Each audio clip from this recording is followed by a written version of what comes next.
Caros amigos, essa dupla aqui promete trocar muita faísca ao longo de 2022, o melhor estilo de Corolla e Civic, HB20 e Onix, ou mesmo Tracker e T-Cross. Nivus e Pulse, ambos com custo-benefícios semelhantes, muita tecnologia tanto a bordo quanto embaixo aqui do capô, no caso aqui o motor GSE e aqui o motor TSI, e o mesmo conceito de veículo, um SUV compacto nascido a partir da base de um hatch. No caso aqui a gente tem o conceito feito em cima do Argo e aqui em cima do Polo. O fato é o seguinte, o Pulse logo em sua largada já tem um baita susto no Nivus. Foram 9.000 unidades encomendadas ao longo de 21 dias e no fechamento do mês de novembro a gente está falando de 2.200 unidades emplacadas contra 1.200 do Nivus. Agora, tem uma circunstância muito específica, essa questão da falta de semicondutores. A média de outubro para trás do Nivus era de 3.500 unidades mês. Mas é verdade que essa mesma água turbulenta também afeta as entregas do Pulse. Então, nesse momento existe muita dúvida, mas apenas uma certeza, que esses dois aqui realmente vão brigar para valer. Nesse vídeo a gente vai fazer o tira-teima completo. Custo-benefício, lista de equipamentos, acabamento interno, espaço, conforto de rodagem, desempenho, consumo, porta-malas. Afinal, quem é que leva a melhor? Em um dia nublado, Juliano Barata, editor-chefe do Flatout Brasil, compara o Fiat Pulse e o Volks Nivus, escrito Autoline. Quando a gente olha a tabela de preços desses dois veículos, uma coisa fica clara. Apesar deles brigarem diretamente nas versões topo de linha, a verdade é que o Pulse tem uma amplitude de preços maior. Ele tem uma versão aspirada 1.3 Firefly e aqui a gente só tem um motor 1.0 TSI. Então, apenas as versões topo de linha do Pulse que brigam com o Nivus. Traduzindo isso aí em números, a gente tem aqui um veículo que começa em 84 mil e vai até 120 mil, considerando todas as versões. Mas nas versões turbo desse Pulse aqui, a gente está falando de 102 a 120 mil. Aqui a gente tem um veículo que começa em média R$8.000 mais caro, então começa na casa aí de 108 mil e vai até a casa dos 128 mil reais entre as versões Comfortline e Highline do Nivus. Sempre importante lembrar, pessoal, você consegue financiar tanto o Pulse quanto o Nivus com muita facilidade pelo Bradesco Financiamentos em autoline.com.br. No topo do site é só clicar em simular financiamento, escolher a quantidade de parcelas, os dados bem básicos, você já recebe a melhor proposta, incluindo a opção de financiamento turbinado, no qual você pode incluir uma série de serviços, despachante, martelinho de ouro, equipamentos adicionais e mesmo uma proteção no caso de você perder uma fonte de renda. E enquanto você está lá, vale a pena você conferir as opções de seminovas que a gente tem justamente nessa faixa aqui de aproximadamente de 120 a 130 mil reais, que você consegue fazer um belo upgrade de categoria. Lista de equipamentos, e para isso eu preciso da minha colinha aqui porque é muita coisa, mas olha só a paridade desses dois veículos que mostra o quanto que a Fiat estudou a Volkswagen para entrar com o Pulse Impetus. Lembrando, a gente está falando do Pulse Impetus e do Nivus Highline. Os dois possuem ar-condicionado digital de uma zona somente, sistema de infotainment com tela de 10 polegadas, Apple CarPlay e Android Auto. Ali tem uma vantagem de ter wireless, conexão sem fio nos dois sistemas. Câmera de ré, mais sensores de estacionamento, tanto na dianteira quanto na traseira, presente em ambos também, controle de estabilidade, tração, evidentemente, assistente de saída em rampa, faróis Full LED, como vocês estão vendo, sistema de frenagem emergencial semi-autônoma, os dois possuem... Esse aqui é o aviso de frenagem emergencial semi-autônomo, foi de propósito, gente. Bancos e volante revestido em couro também, os dois possuem couro sintético, vale lembrar. Painel digital com algumas diferenças que a gente vai mostrar daqui a pouquinho, mas os dois possuem. Sistema de carregador por indução, novidade no ano modelo 2022 do Nivus, né? Uma coisa chata, o carro tão tecnológico não tinha, agora tem, então os dois possuem. Sistema keyless para entrada e partida sem chave e rodas aro 17 diamantadas, como vocês estão vendo. Vantagens desse carinha aqui, o Pulse Impetus. Ele tem um sistema de assistência de permanência em faixa semi-autônomo, inclusive ele esterça sozinho o volante para ajudar o veículo a ficar na faixa de rodagem. Ele tem um comutador automático de farol alto, ele já tem o GPS embarcado e, como eu falei, o Android Auto ali você consegue conectar wireless também. Aqui só o Apple CarPlay que você consegue fazer isso. Vantagens do Nivus Highline em relação àquele sujeito ali. Ele tem airbags de cortina, então totalizam 6 airbags, muito importante no impacto lateral. E o controle de velocidade de cruzeiro aqui é adaptativo, ou seja, ele se regula de acordo com o tráfego à frente, que é algo bem bacana aí também na estrada. Mas, entre vantagens e desvantagens dos dois lados, é muito difícil declarar um vencedor nesse caso aqui, então eu vou dar um empate técnico na lista de equipamentos. Agora vamos falar um pouquinho de Fiat dimensões Pulse. também, que é algo crítico, porque envolve também uma noção de espaço interno e também a vaga da sua garagem, né? Bom, vai lembrar o seguinte, pessoal, os dois carros usam seção central baseadas no projeto de um hatch, né? Aqui a gente não tem a mesma plataforma do Argo, mas as folhas de porta externas são as mesmas e o entre-eixo é virtualmente igual, tem 1 centímetro só de diferença. Aqui é literalmente a seção central do Polo, tá? Portas, parte de plataforma, inclusive na parte ali entre os eixos, né? Largura deles são muito similares, 1,75 m no Nivus, 1,78 m aqui no Pulse, parte disso também causado aqui por esse alargamento aqui nos paralamas, tá? Comprimento aqui tem uma diferença bem considerável, pessoal. Nivus tem 4,26 m e o Pulse tem 4,10 m. Onde que vem essa diferença toda de 16 centímetros? Aqui no balanço traseiro, pessoal. O Nivus é um carro no qual a Volkswagen investiu bastante para criar toda essa seção traseira aqui mais longa, né? O que permitiu um porta-malas bem maior, como a gente vai ver daqui a pouquinho. Enquanto o Pulse ele tem uma seção traseira extremamente similar à do Argo, inclusive esse elemento de carroceria de estamparia aqui também é o mesmo, né? Então essa que dá a diferença de 16 centímetros no comprimento. Entre eixos, a gente tem uma diferença muito pequena, 3 centímetros só. Nivus tem 2,56 m, o Pulse tem 2,53 m. No porta-malas é onde a gente vai ver essa vantagem dos 16 centímetros a mais de comprimento do Nivus, 415 litros contra 370, mas na prática essa diferença é maior, porque Stellantis está utilizando um método de aferição diferente, né? O que estou chamando de uma aferição líquida, né? Ele ocupa todo o volume do porta-malas. Então a diferença na prática vai ser um pouquinho maior. Então, em termos de dimensões, vantagem Chuva é do Nivus. fraca. Bom, São Pedro não está muito afim de colaborar, então a gente vai fazer um corte rapidinho e a gente continua a gravação numa condição um pouquinho mais seca. Vamos falar agora de espaço interno e acabamentos. Existem alguns comentários subjetivos e outros objetivos, ou seja, técnicos, né? Vamos começar com essa segunda parte. De fato, aqui dentro, apesar de o Pulse ser mais largo, o Nivus realmente tem um habitáculo mais largo. Então, um jeito bem simples para você aí conseguir fazer esse teste na concessionária é, com as suas costas apoiadas aqui no banco, você estica o seu braço direito em direção à coluna B, que é essa coluna aqui que separa a porta dianteira da traseira. Aqui no Nivus a gente não consegue alcançar a coluna, fica faltando aqui uns 2, 3 dedos. E ali no Pulse a gente alcança com muita facilidade a coluna B. Isso ajuda nessa percepção mais subjetiva de valor. Aqui dentro você se sente de fato numa cabine mais ampla, que é reforçado por alguns elementos de design, como por exemplo esse painel com essa linha toda horizontal aqui, tá? Mas voltando aqui à questão mais objetiva, ergonomia, o Nivus também tem vantagem, tanto aqui na frente quanto lá atrás, como a gente vai ver daqui a pouquinho, a gente tem um assento mais longo, então apoia melhor a sua coxa. De fato, a posição de direção aqui, você está melhor encaixado. No Pulse você está numa posição mais elevada e aqui a sua coxa fica menos apoiada, então ergonomicamente tem um pouquinho de desvantagem. Outra questão técnica que a gente tem aqui, uma vantagem a favor do Nivus é em relação ao cluster digital. Os dois possuem um painel digital, mas tem uma diferença muito grande, não só no tamanho do display, né, da tela, mas também em qualidade de imagem e resolução.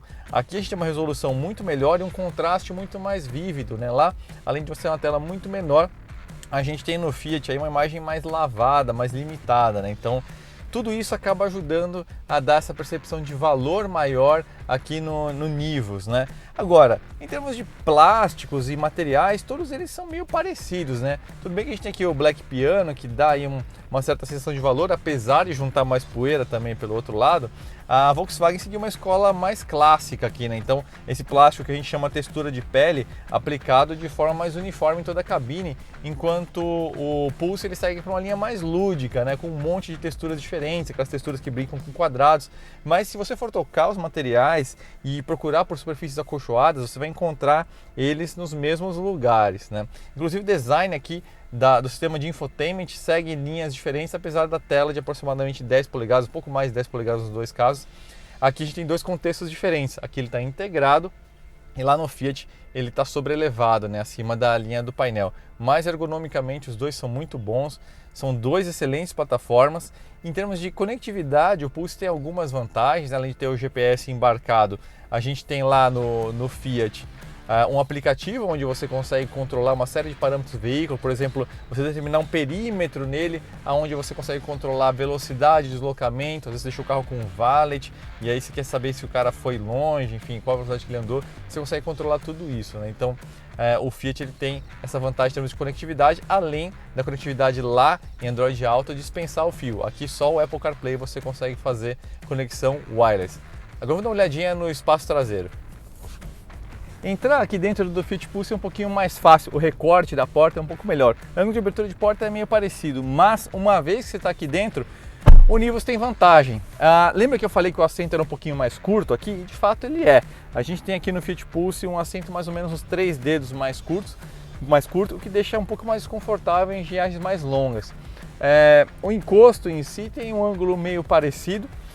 E tem uma coisa muito curiosa que é o seguinte, aqui a gente tem 3 centímetros a mais de trechos, 2,56 nesse Fiat contra 2,53 no Volks, mas a questão do packaging, a utilização do espaço interno da cabine no projeto é melhor otimizado no Nivus. Então a gente tem um pouquinho mais de espaço para o joelho, a altura é uma diferença insignificante, você pode até desconsiderar, mas é um pouquinho melhor lá.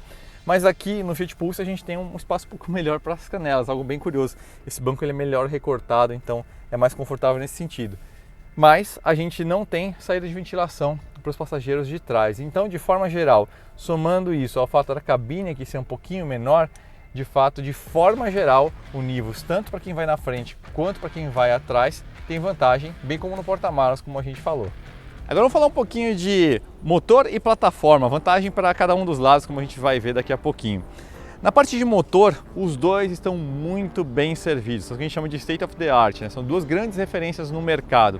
Tanto o motor GSE do Pulse aqui, inclusive inaugurou essa configuração 3 cilindros desse veículo aqui, quanto o 1.0 TSI, realmente são motores muito avançados, bloco cabeçote de alumínio, inclusive o cabeçote já tem o coletor de escape integrado para melhorar a aceleração do turbo, tem um turbo de baixa inércia, os dois motores contam com detecção de combustível, do tipo de combustível, se é etanol ou se é gasolina, já na linha de combustível saindo do tanque, né? Então o motor já sabe qual é o combustível que vai queimar antes mesmo do combustível chegar ali na câmara de combustão. São motores realmente muito avançados. Aqui a gente tem um pulo do gato com tudo, que é o sistema Multi-Air 3. A gente, inclusive no vídeo do Renegade, que se vocês não assistiram ainda, vão assistir muito em breve, do Renegade com motor GSE, a gente detalha exatamente quais são as tecnologias que esse motor tem nesse sistema Multi-Air 3, mas basicamente é o seguinte, no acionamento das válvulas de admissão, a interação não é direta entre o comando de válvulas e as válvulas em si. Existe um sistema com uma câmara hidráulica, evidentemente, uma solenoide que controla exatamente a interferência, né, a atuação do comando em relação às válvulas, dando um nível de controle praticamente infinito. Então, com isso, não só você consegue ter muito mais parâmetros de performance, mas também o motor funciona de forma muito mais segura. Porque ao controlar dessa forma o acionamento das válvulas de admissão, também está controlando aí a compressão efetiva do motor. Então você consegue controlar muito melhor aqueles fenômenos de pré-detonação que assolaram alguns motores da GM, por exemplo. Então aqui a gente tem muita tecnologia envolvida nesse motor aqui. Então ele tem uma sutil vantagem, ainda que são dois motores excelentes. Tanto que em termos de potência, aqui a gente tem pouca potência a mais, né? 130 cavalos contra 128, torque empatado em 20,4 kgfm nos dois. Na parte de plataforma, são duas plataformas bem modernas, MLA no caso do Pulse e MQB no caso do Nivus. Mas o Nivus leva um pouquinho mais de vantagem porque envolve processos fabris mais modernos que o Fiat não possui, como por exemplo, ele consegue explorar melhor as chapas com variação de espessura, o processo que eles chamam de Tailor Rolled Blank. Com isso ele tem uma vantagem de 38 kg, mesmo sendo 16 centímetros mais longo. Ele pesa 1.199 kg contra 1.237 do Pulse, então nessa parte de plataforma e massa, vantagem para o Nivus, e na parte de mecânica, vantagem para o Pulse.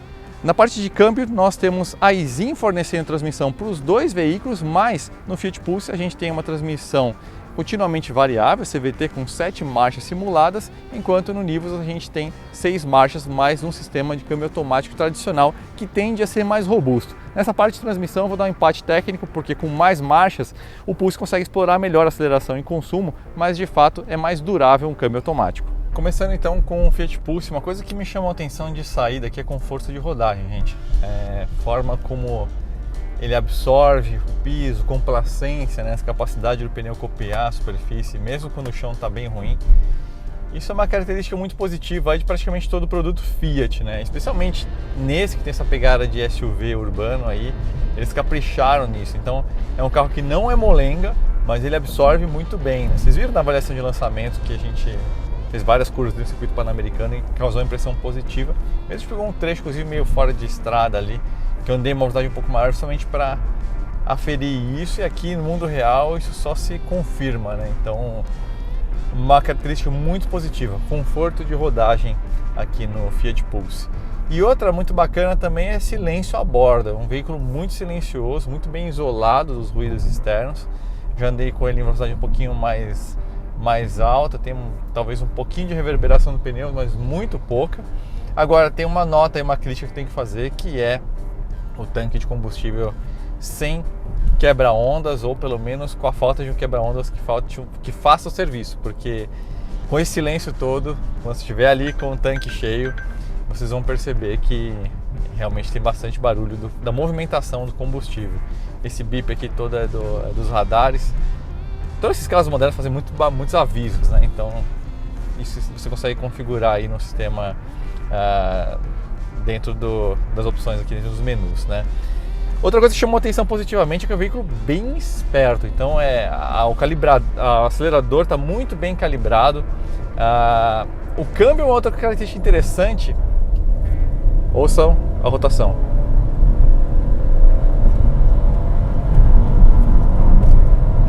Isso com aceleração plena, ou seja, ele realmente emula um sistema de transmissão automática, né? Ele saindo de uma baixa velocidade, pisando tudo, ele realmente vai fazer a rotação crescer e vai emular essas trocas de marcha, não tendo aquele comportamento típico de CVT. Então você vê que ele ganha rotação de forma crescente, não fica travado, né? Isso dá um conforto acústico bacana.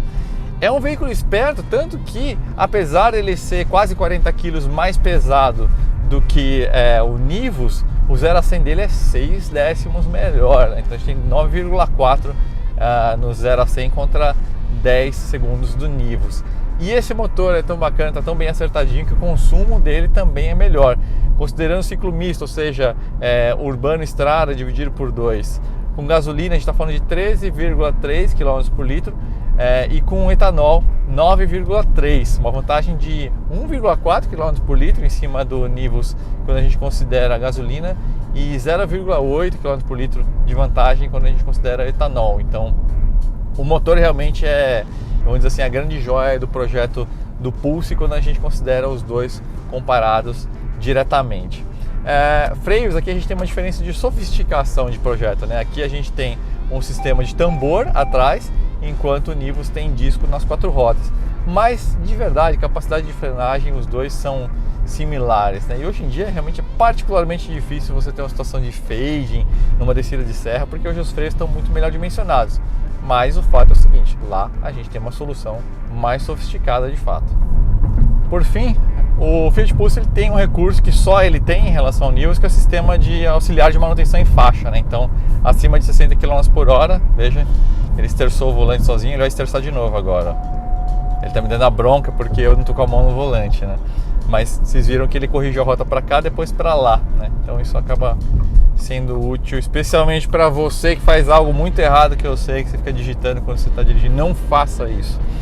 Mas acaba sendo um recurso muito útil para distrações aí ao volante. Agora vamos ver o Nivus. Bom, vamos de Nivus agora.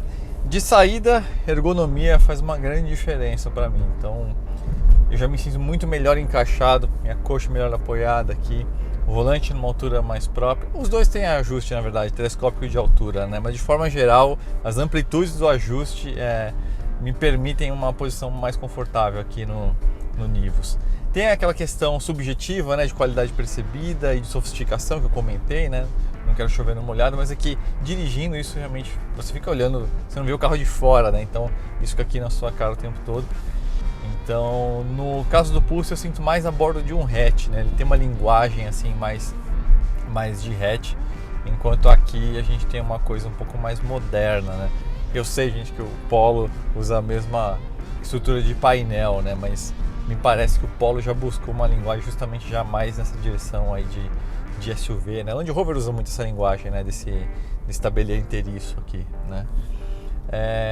Em relação ao Pulse, isolamento acústico, os dois são muito próximos, né? São dois carros muito bons nisso, em especial.